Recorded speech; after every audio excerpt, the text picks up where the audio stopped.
Hello my dear friend, welcome to my YouTube channel Bareilly maths point में आपका स्वागत है।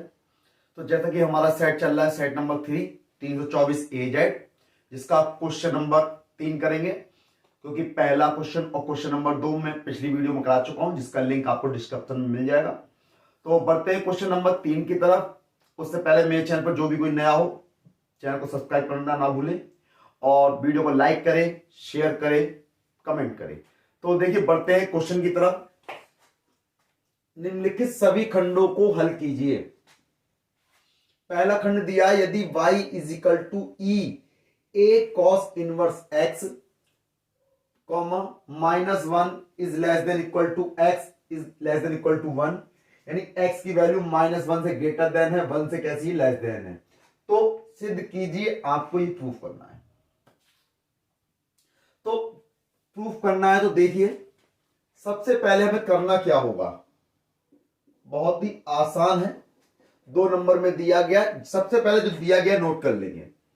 y इज इक्वल टू ई की power a cos inverse x दिया हुआ है। यानी कि जब आपको क्या किया रहा है, इसमें आपसे कहा गया d2y अपॉन dx स्क्वायर की बात कर रहा है, dy अपॉन dx की बात कर रहा है, यानी सिंगल डिफरेंशिएशन होना है, डबल डिफरेंशिएशन होना है, करेंगे। तो आपको दिया गया है y बराबर ई की power a cos inverse x। तो क्या करेंगे हम, दोनों पक्षों में अवकलन करने पर, या फिर differential with respect to x, क्या विद रिस्पेक्ट टू x। तो ये क्या है, y का तो हो जाएगा dy अपॉन dx, यहां करेंगे d upon dx of e की power a cos inverse x।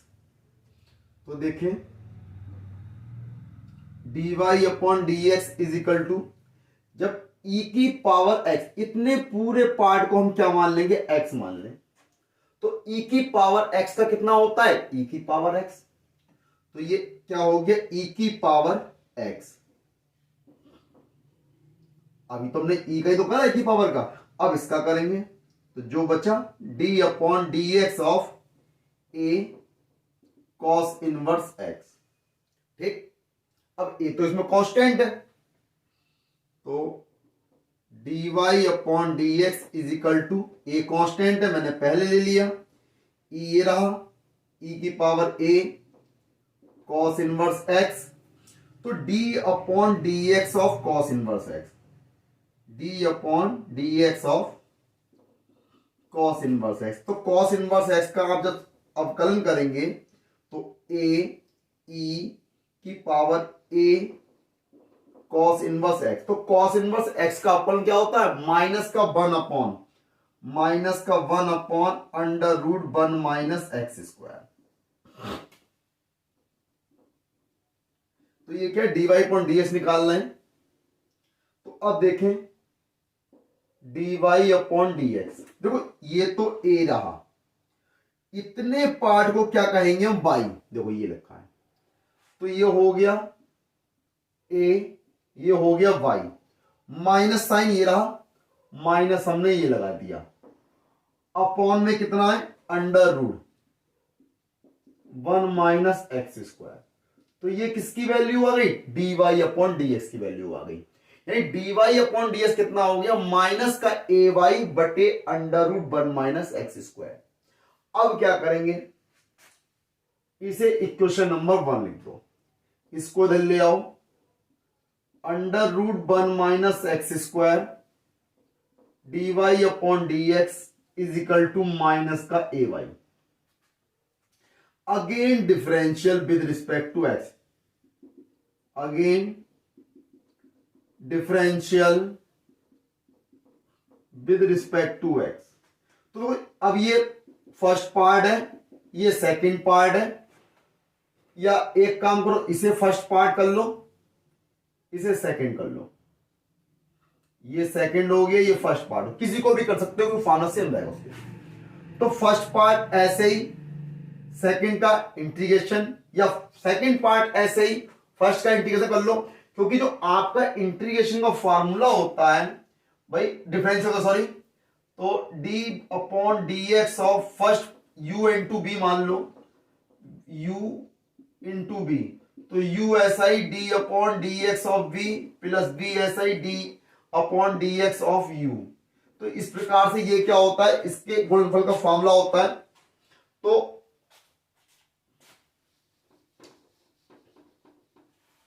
ठीक, तो अब देखें हमने क्या करा भाई, फर्स्ट पार्ट ये है आपका, तो फर्स्ट पार्ट ये रहा और सेकंड पार्ट ये रहा, तो फर्स्ट पार्ट ऐसा ही, सेकंड का इंटीग्रेशन डिफरेंशियल सॉरी, तो D upon D x of under root 1 minus x square, और first part D Y upon D X हमने ऐसे ही रखा, फिर प्लस सेकंड पार्ट ऐसा ही, यानी 1 upon under root 1 minus x square ऐसा ही, और यहां पर d upon D x of d Y upon D x,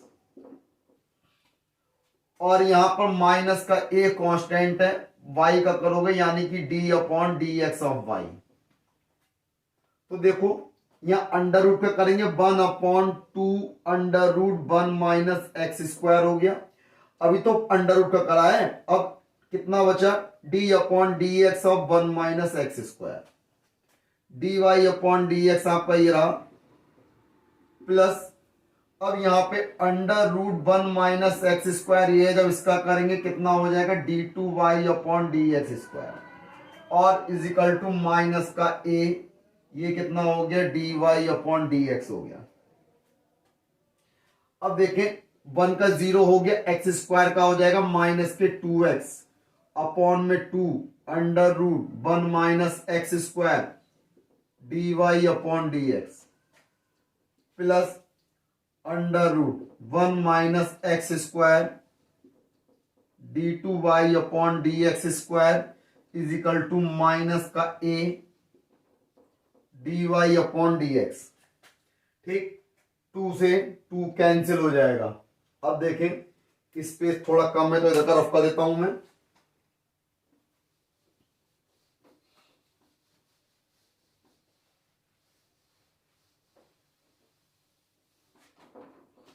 अब देखिए कितना बचा आपके पास, माइनस का x upon under root 1 minus x square D Y upon D x, plus under root 1 minus x square D two Y upon D x square is equal to minus का A, D Y upon D X की value ये रही, minus A Y upon under root 1 minus x square. तो हम क्या करेंगे, अब under root multiply Y, यानी कि अंडर रूट लिख दोगे, गुणा करनी है आपको इससे, multiply Y under root 1 minus x square. जब आप इससे गुणा करेंगे तो माइनस का X under root 1 minus x square बटे under root 1 minus x square, plus 1 minus x square into under root 1 minus x square D two Y upon D x square, ये है माइनस माइनस प्लस हो गया, ए की ए से into हो गई, ए square हो गया, वाई हो गया अपॉन में under root 1 minus x square. जब गुणा करिए आपने तो under root 1 minus x square यहां भी आ गया, इससे ये कैंसिल हो गया, इससे ये कैंसिल हो गया, तो और यहां पे d Y upon D x रह गया, देखो d Y upon D x plus, तो क्या रह गया, माइनस का x D Y upon D x plus इससे इंटू करेंगे तो 1 minus x square D two Y upon D x square is equal to, यहां कितना रह गया, ए स्क्वायर वाई, इसको इधर ले आओ, इसको पहले लिख लेंगे 1 minus x square D two Y upon D x square minus X D Y upon D X, इस ए स्क्वायर वाई को उधर लाएंगे, माइनस का A square Y is equal to 0। तो ये क्या हो जाएगा, इसका फाइनल आंसर हो जाएगा। तो यही तो प्रूफ करवाया है आपसे, तो ये क्या हो जाएगा, इसका फाइनल आंसर हो जाएगा जो आपसे कहा गया है प्रूफ करने के लिए। बहुत ही आसान है, लेकिन थोड़ा सा ध्यान रखने का है आपको। ये फाइनल आंसर है। ये बढ़ते हैं अगले खंड की ओर। खा खंड है, आपको दिया है integration 1/√x² minus a² dx का मान ज्ञात करना है, यानी कि समाकलन का क्वेश्चन है। बहुत ही अच्छा क्वेश्चन है, 2 नंबर में दिया, लेकिन कोई दिक्कत नहीं है, क्वेश्चन बढ़िया है। देखें, सबसे पहले सॉल्यूशन में मान लेंगे, लेट माना I is equal to 1/√x² minus a², और यहां आपको दिया dx। तो सबसे पहले अब इसमें क्या करेंगे, माना x इज इक्वल टू हम ले लेंगे a सेक थीटा। अब आप ये सोचेंगे हमने a सेक थीटा ही क्यों लिया, भाई फार्मूला बनाने के लिए। कैसे, देखें। तो सबसे पहले हम क्या करेंगे, यहां पर डिफरेंशियल करेंगे विद रिस्पेक्ट टू थीटा। तो थीटा के रिस्पेक्ट में डिफरेंशियल करेंगे, यहां x का हो जाएगा dx upon d theta, a constant है, सेक थीटा का हो जाएगा sec theta into tan theta. तो थीटा का दोबारा 1 हो गया, इसको इधर ले गए, तो dx is equal to A sec theta into tan theta d theta. तो dx की जगह पे लगा देंगे I is equal to integration dx की जगह पे लगा दिया हमने a sec theta into tan theta, और अपॉन में यहां पे आपने मान लिया √a² सेक स्क्वायर थीटा माइनस a², और ये हो गया डी थीटा। अब दोनों में से क्या करेंगे, a² में से यहां कॉमन निकाल लेंगे, तो a sec theta into tan theta upon में √, जब a² बाहर निकालेंगे तो बाहर आएगा a, अंदर कितना रह जाएगा sec square theta minus 1 d theta, ये है a से a कैंसल। तो अब देखें, तो क्या बचा आपके पास, I is equal to integration sec theta into tan theta बटे में आपको दिया गया है, बचा है sec square theta minus 1 d theta. तो भाई हम जानते हैं, क्या जानते हैं भाई, 1 प्लस टेन स्क्वायर थीटा बराबर क्या होता है, सेक स्क्वायर थीटा। तो 1 को जब इधर ले जाओगे तो टेन स्क्वायर थीटा बराबर क्या हो जाएगा, सेक स्क्वायर थीटा माइनस 1। तो इसकी जगह हम क्या लगा देंगे, टेन स्क्वायर थीटा। तो integration sec theta into tan theta बटे √, क्या हो जाएगा tan square theta d theta, square से √, कैंसिल। तो कितना बचा, sec theta into tan theta, तो अंदर कितना बचा, यहाँ पे नीचे टेन थीटा, टेन से टेन कैंसिल हो गया, कितना रह गया integration sec theta d theta. तो इतना इंटीग्रेशन हो गया, लेकिन अब सेक थीटा का भी इंटीग्रेशन क्या होता है, भाई आप कह रहे हो साइन एक्स का इंटीग्रेशन पढ़ा आपने, है ना, कॉस एक्स का पढ़ा, लेकिन भाई सेक का भाई होता है लॉग में। तो क्या होता है, सेक थीटा का हो जाएगा log sec theta plus tan theta plus constant C. तो sec theta plus tan theta plus constant क्या हो गया, सी। तो देखें, अब हम सेक थीटा की वैल्यू निकालेंगे, लॉग, देखो x is equal to A sec theta, तो a को इधर ले जाएंगे, सेक को इधर ले गए, यानी सेक थीटा को लिख सकते हैं हम कितना, x अपॉन a। तो सेक थीटा की वैल्यू क्या हो गई, x अपॉन a प्लस, अब बात आती है टेन थीटा की। तो देखें, एक चीज देखें, जब सेक थीटा बराबर क्या आ गया, x अपॉन a आ गया, तो टेन थीटा कैसे निकालेंगे। तो भाई आपने देखा होगा, अगर मैं आपको निकाल के दिखाऊं तो देखो sec theta is equal to x upon है। तो भाई आपने ये तो 9-10 में ट्रिग्नोमेट्री सीखी है। तो सेक थीटा, और अब इसमें देखो, अब सेक थीटा होता क्या है भाई, लाल बटे कक्का, आपने पढ़ा होगा साइन कॉस टेन, कॉस का उल्टा यानी कर्ण बटे आधार। तो कर्ण कितना हो गया, x हो गया, आधार कितना हो गया, a हो गया, लंब आपको निकालना है। तो लंब कितना हो जाएगा, यानी कि एक्स स्क्वायर माइनस का ए स्क्वायर अंडर रूट में लंब हो गया। तो ये क्या आ गया लंब आपका, under root x square minus ए स्क्वायर। तो हमें क्या चाहिए, हमें चाहिए टेन थीटा की वैल्यू। तो टेन थीटा क्या होता है, लंब बटे आधार, यानी under root x square minus ए स्क्वायर बटे ए। तो टेन थीटा की वैल्यू हो जाएगी under root x square minus ए स्क्वायर बटे ए और प्लस कांस्टेंट सी। तो लॉग का नियम लगा दो, दोनों में एलसीएम ले लो, तो कितना हो जाएगा log x plus under root x square minus ए स्क्वायर। जब एलसीएम लोगे दोनों के हर सेम है तो ये ए आएगा, और जब लॉग का नियम लगेगा तो ये माइनस का लॉग ए हो जाएगा प्लस कांस्टेंट सी। तो माइनस लॉग ए और प्लस कांस्टेंट सी, तो क्या हो गया भाई, कांस्टेंट है वो तो ये इसका क्या हो जाएगा, फाइनल आंसर हो जाएगा log x plus under root x square minus ए स्क्वायर प्लस कांस्टेंट सी। ये इसका क्या है, फाइनल आंसर है। नोट कर सकते हैं आप इसे। देखिए इसके गाखंड की तरफ बढ़ते हैं। तो क्वेश्चन में दिया गया आपको ए वेक्टर का क्रॉस प्रोडक्ट है B vector plus c vector से, यानी बी वेक्टर यहां भी सदिश गुणन है, cross c vector plus a vector plus c vector सदिश गुणन ए वेक्टर प्लस बी वेक्टर आपको दिया गया। आपसे कहा गया है इसका मान ज्ञात कीजिए। देखिए बहुत ही आसान, बहुत ज्यादा आसान, यानी इससे ज्यादा आसान तो सवाल आपने नहीं देखा होगा, है ना। तो इतना आसान क्वेश्चन है कि आपको ये 2 नंबर फ्री में देके जाएगा।